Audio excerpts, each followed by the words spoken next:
मोहतरम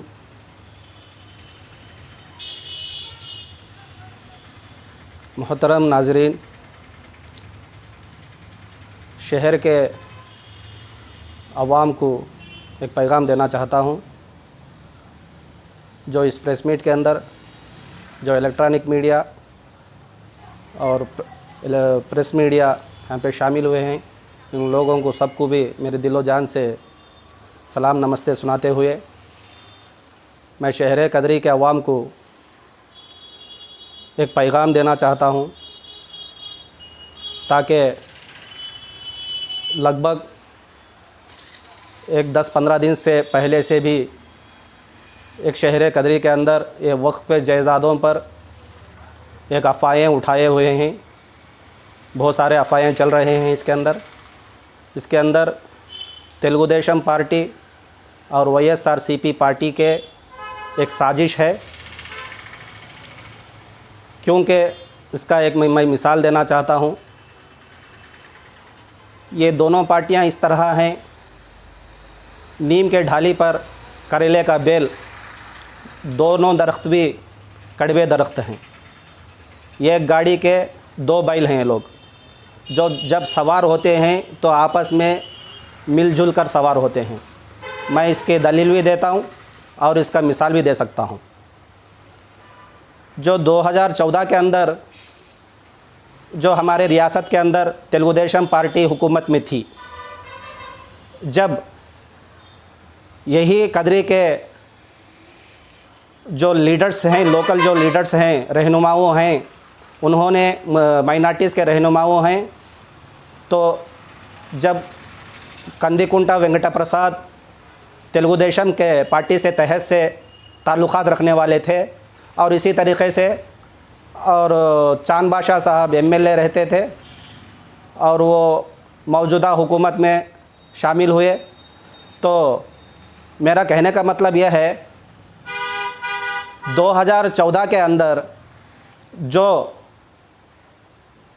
कदरी के शहर के अंदर जो रहनुमाओं थे, माइनॉरिटीज़ मुस्लिम्स के रहनुमाओं थे, वो अभी जो पिछले 3-4 दिन पहले जो एक्स MLA कंदिकुंटा वेंकटा प्रसाद साहब ने कहा था कि थोड़े लोगों पर इल्ज़ाम लगाई हुई थी, वो जिस पर इल्ज़ाम लगाए हुए हैं वो 2014 के अंदर आपके ही अंडर में काम किए हैं। और मसलन क्रिश्चियंस के जो प्रॉपर्टी में क्रिश्चियंस के प्रॉपर्टी हड़प करने और कब्ज़ा किए हुए हैं कर इल्ज़ाम जो लगाए हुए हैं, और वो लोग आपके पास ही थे। और इसी तरीक़े से जो मशानम पेट के अंदर एक वो मंदिरों की ज़मीन कब्ज़ा कर वो फंक्शन हॉल तामीर किया गया है, वो भी आपके पास ही था। और ऐसे ही नहीं बल्कि वो दलित लोगों का कब्रिस्तान भी कब्ज़ा किया हुआ है। तो वो जो आपने ये लोग जो पाप कर रहे हैं, जो गुनाह कर रहे हैं, वो गुनाह का जड़ तो ख़ुद तुम थे। फिर उसके बाद आपकी हुकूमत हो गई तो आपका पावर गया, तो फिर इसके बाद ये चांद बादशाह के पास ये जो लोकल लीडर्स थे, जो ये चांद बादशाह के अंडर में थे, ये जो MLA जब मौजूदा MLA थे, जब चांद बादशाह के अंडर में थे, फिर वो चांद बादशाह के आड़ में फिर भी ये लोग ऐसे ही गुनाह करने का सिलसिला जारी रखे। फिर इसके बाद जो 2019 के चुनाव में जब YSRCP पार्टी हुकूमत में आई हमारी रियासत के अंदर, तो फिर सिद्धा रेड्डी के पास ये लोग हम पे जाकर बस गए। हम पे जाकर बस कर, और जो इनकी प्रोटेक्शन कौन कर रहा है? मेरा कहने का मतलब है इन लोगों का जो आप इल्ज़ाम लगाए हुए हैं, इनका प्रोटेक्शन कौन कर रहा है? जिस तरह आप लोग आपके जो नक्शे कदमों पे चल रहा है अब आज का मौजूदा MLA सिद्धा रेड्डी साहब, और वही लोग जो क्रिश्चियंस के प्रॉपर्टी और जो मंदिरों का प्रॉपर्टी और जो हुकूमत के प्रॉपर्टी और इसी तरीके से वक्फ बोर्ड के जायदाद, ये सब कब्जा करने वाले लोग आज सिद्धा रेड्डी के पास हैं।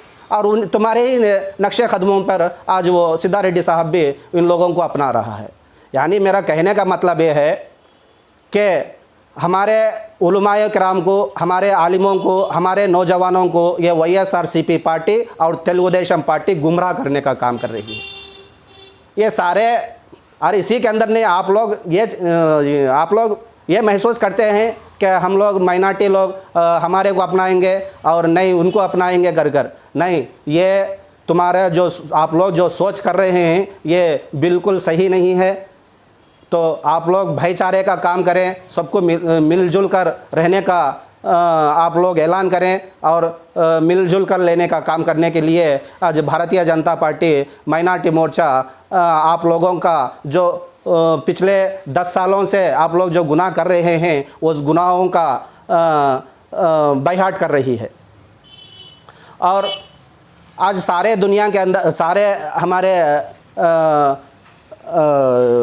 हिंदुस्तान में आज वज़ीर आज़म नरेंद्र मोदी की जो हवा चल रही है, हमारे माइनॉरिटी मुस्लिम्स भी आज बहुत लोग बीजेपी पार्टी को अपनाने के लिए तैयार हैं। आप लोगों के जो खेल रहे हैं आप लोग, ये आप माइनॉरिटियों को आड़ में आपके सियासत के रोटियां सेकना चाह रहे हैं, ये लॉन्ग टर्म तक नहीं चलेगा। इंशाअल्लाह हमारे नौजवानों में, हमारे बुज़ुर्गों में, हमारे आलिमों में बहुत सारा आज तब्दीली आई हुई है। इसलिए मैं ये कहना चाहता हूँ, आप लोग हमारे मुसलमानों को, हमारे माइनॉरिटी मुसलमानों को अलहदा करने का काम छोड़कर आप लोगों से मेरी गुजारिश है, इंशाअल्लाह हो सका तो आप लोग माइनॉरिटी मुस्लिम्स को खिदमत करने का काम करें, नहीं बोले तो आप अपना काम करने का सोचें, ताकि आज वक्फ बोर्ड के जायदाद सारे अभी जो वक्फ बोर्ड के कोर्ट में रहे या हाई कोर्ट में रहे सारे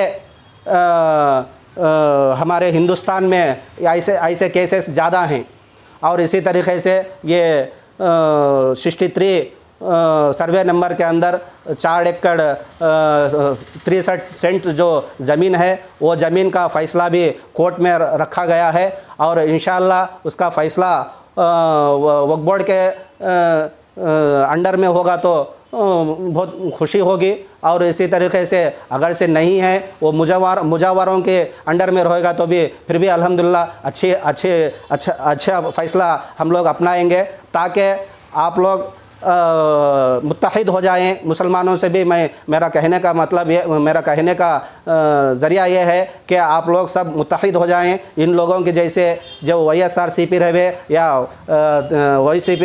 TDP रहे, ये लोग जो यहाँ के लोकल रहनुमाओं हैं वो जो हमारे बहकाने पर, उनके बहकाने पर हम बहकने में ना आएँ, हम मुत्तहिद होकर, हम एक होकर इंशाअल्लाह जो भी हमारे पर मुसीबत आएगी हम उसको हल करने का फ़ैसला ले सकेंगे कर मैं आज ये मैसेज देना चाहता हूँ। बस मेरे बात ख़त्म करते हुए जय हिंद, जय भारत माता।